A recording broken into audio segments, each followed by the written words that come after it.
নমস্কার, সবাই কেমন আছেন? বংমায়ের ঘর কন্যাতে আপনাদের অনেক অনেক স্বাগত। আজ রবিবার, ঘড়িতে এখন বাজে সকাল 7:30। আজ তো রথযাত্রা। সব তোলো, আস্তে আস্তে, বোটা যেন ছিঁড়ে না যায়, তাহলে কিন্তু মালা গাঁথা হবে না। মালা গাঁথবে? হ্যাঁ, রথে নিয়ে যাবে না মালা, তাহলে বোটা ছিঁড়ো না, ঠিক করে তোলো।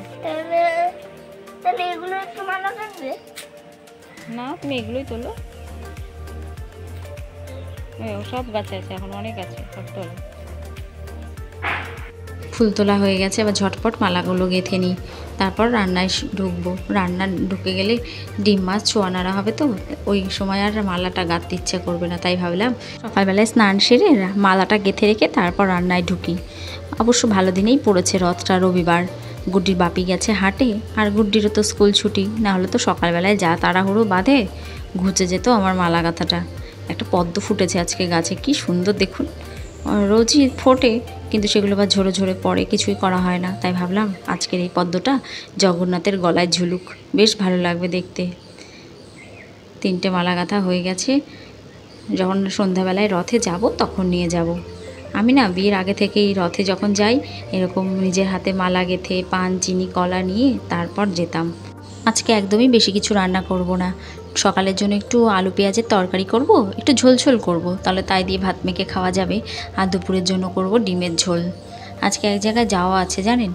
গুড্ডিকে অনেক দিন থেকেই ভাবছিলাম একটু গানে দেব, খুব ইচ্ছে ছিল। বাড়িতে হারমোনিয়াম আছে, কিন্তু বিন্দু মাত্র আমি ওকে বসাতে পারি না। সেই হারমোনিয়াম তো বাক্সবন্দি হয়ে খাটের নিচেই পড়ে আছে, ধুলো পড়ছে আর কি। আর আমি ধুলো মুছে মুছেই সময় কাটাচ্ছি, কিন্তু ওকে কিছুতেই বসাতে পারছি না। তাই ভাবলাম হারমোনিয়ামটা তো এবার নষ্ট হয়ে যাবে, বর্ষা পড়ছে, যদি একটু আধটু না বাজানো হয় হারমোনিয়ামটা একদম নষ্ট হয়ে যাবে। তাই ভাবলাম একটু গানে দিই। তাই আগের দিন গিয়ে গানের স্কুলে কথা বলে এসেছি। আজ তাই ক্লাস শুরু, আজকে যাবে সেখানে। হঠাৎ মনে হলো, বাহ, আজকের দিনটা তো বেশ ভালো দিন, রথযাত্রা, একটা পুণ্য দিন, শুভ দিন। সেই দিনেই গুড্ডির তাহলে সঙ্গীতের পথ চলা শুরু হচ্ছে। আজকের থেকেই গুড্ডির নতুন জীবন একটা শুরু, গান শেখার শুরু। নাচ তো শেখেই, কিন্তু গানের পথ চলা তো আজকে থেকেই শুরু। বেশ ভালো দিনেই হয়েছে, তাই মনে মনে ভাবছিলাম। গাছে একটা কুমড়োর ফুল ফুটেছে, তাই ভাবছিলাম একটুখানি বড়া করে দিই, গুড্ডির আর ওর বাপির হয়ে যাবে। একদমই বেশি ফুটছে না, গাছ ভর্তি করি, প্রত্যেকটা পাতায় পাতায় করি, কিন্তু সেই একটা করেই রোজ ফুল ফুটছে। আর কি করা যাবে। চলুন, আলুর তরকারিটা হয়ে গেছে, বড়াটাও ভেজে দিয়েছি, এবার ডিমের ঝোলটা হলেই আমার রান্নাটা হয়। খুব তাড়াহুড়ো করছি, রান্নাটা সেরে রেখে এই গুড্ডিকে নিয়ে রেডি করিয়ে নিয়ে যেতে হবে সেখানে। প্রথম দিন একটু আগে আগে তো যেতেই হবে বলুন। গুড্ডির বাপি তো এখনও আসেনি হাট থেকে, যদি চলে আসে তাহলে আমাদের একটু দিয়ে আসবে, আর না হলে আমরা টোটো করে চলে যাব। গুড্ডির বাপি বলেছে খাবারটা রেডি করে রেখে যেতে, ও এসে নিজের মতো নিজে নিয়ে খেয়ে নেবে। বিকেলে আবার নাচের ক্লাসও আছে, সেখান থেকে এসে তারপর রেডি হয়ে যাব একটু রথ টানতে। একদম আমাদের দোকানের সামনে রথটা দাঁড়িয়ে থাকে জানেন, সেটা হলো পোস্ট অফিসের রথ। এখানে তো অনেকগুলো রথ হয়, জায়গায় জায়গায় রথ, আর সব জায়গাতেই প্রায় টুকটাক মেলা বসে, বিশাল বিশাল রথও আছে এখানে। কিন্তু আমাদের দোকানের সামনে ওটা পোস্ট অফিসের রথ, আমরা প্রতিবার ওখানেই যাই। একটু দোকানে গিয়ে বসে থাকি, লোকজন দেখি, একটু মেলা ঘুরি, টুকটাক কিছু কেনাকাটা করি। আমার বাবার বাড়ির ওখানেও গ্রামে বিশাল রথের মেলা হয় জানেন। আশপাশের কোনো গ্রামে তো সেরকম হয় না রথ, তাই জন্য আশপাশের সমস্ত গ্রাম থেকে আমাদের গ্রামে আসে রথের মেলা দেখতে। আর ওখানকার একটা বিশেষ আকর্ষণ হলো বাজি পোড়ানো। বিশাল এক গাছের সমান বাজি তৈরি করা হয় শুধুমাত্র এই রথের জন্য, আর সেদিন রাত্রে পোড়ানো হয়। এই বাজি দেখার জন্য এই আশপাশের সমস্ত গ্রামের মানুষ ভিড় করে থাকে। কি ভালো যে লাগে দেখতে, সে কি বলবো। গল্প করতে করতে রান্নাটাও হয়ে গেল। নাচের ক্লাসে এসে দেখছি পুরো ক্লাসটাই ফাঁকা, কেউ আসেনি। আসলে ওদের মিস দুদিনের জন্য একটু বাইরে গেছে তো, আর আজকে রথ, তাই ভেবেছে মনে হয় ক্লাস ছুটি, কেউ আসেনি। তারপর যাই হোক ক্লাসটা শুরু হলো। মিসের এই 3 স্টুডেন্টকে দায়িত্ব দিয়ে গেছে ক্লাসটা করানোর জন্য। আজকে তো তবলার ক্লাস চলে, তা যাই হোক ক্লাসটা শেষ হলে বাড়ি গিয়ে ঝটপট রেডি হয়ে বেরোতে হবে। ভালোই হলো আজকের ক্লাসটা। এই মেয়েগুলোও নতুন নতুন শেখাতে শুরু করছে, তাদেরও নিজের 2-4টে করে স্টুডেন্ট আছে। এই দুপা গেলেই তো আমাদের বাড়ি।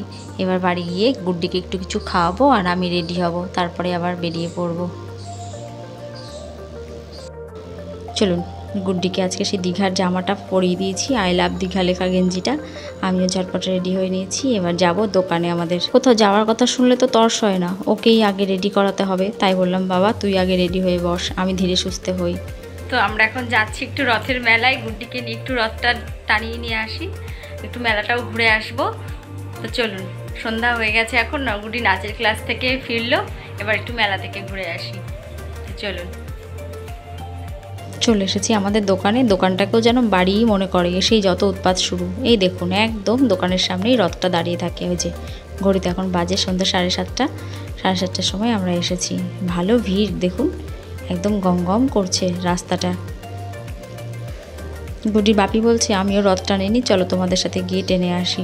চলুন একবার জগন্নাথের রথের দড়িটা ছুঁয়ে আসি, আর মালাগুলো বার করে দিই। গুড্ডি যদি পারে একটু দিয়ে দেবে ঠাকুরের কাছে।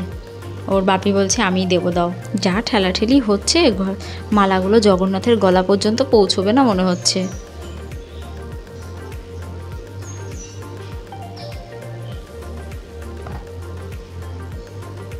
যাক, জগন্নাথ দেব না পেলো তো কি হয়েছে, জগন্নাথের ঘোড়াগুলো তো পেলো, ঘোড়াগুলোকেই ওর বাপি পরিয়ে রাখলো মালাগুলো।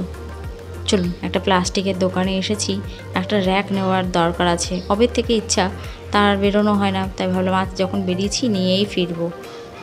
কত মাল এই দোকানটা, একবার দেখুন কত রকমের মাল আছে। এই যে ছোট ছোট র্যাকগুলো একটা ভীষণ দরকার বাড়িতে, তাই এই দোকানে এসেছি।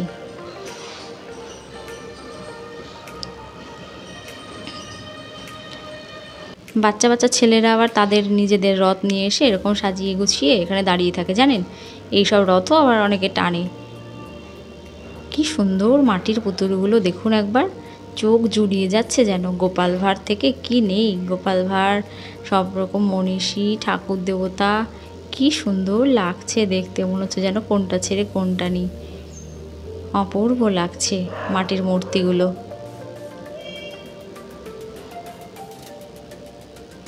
ওরে বাবা, এই দোকানটা আবার দেখুন কত রকমের পুতুল, বড় বউ পুতুল।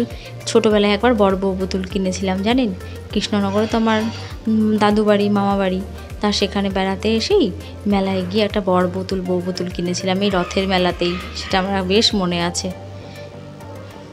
কিন্তু গুড্ডিকে দিলে তো আর কিছুই রাখবে না, আর ওসব নিয়ে খেলতেও চায় না, তাই ওর জন্য এসব মাটির পুতুল টুতুল আর কিছুই কিনবো না।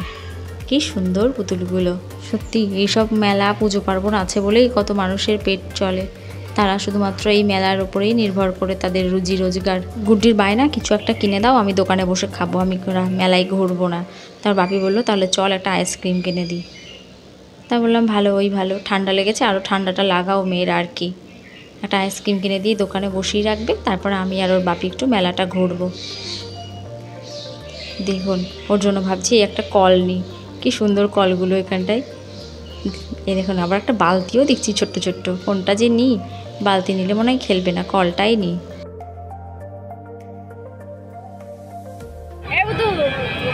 টাকা টাকা, তুই আইসক্রিম খেয়ে মুখের অবস্থা কি করে দেখি, টাকা দেখি কি রে।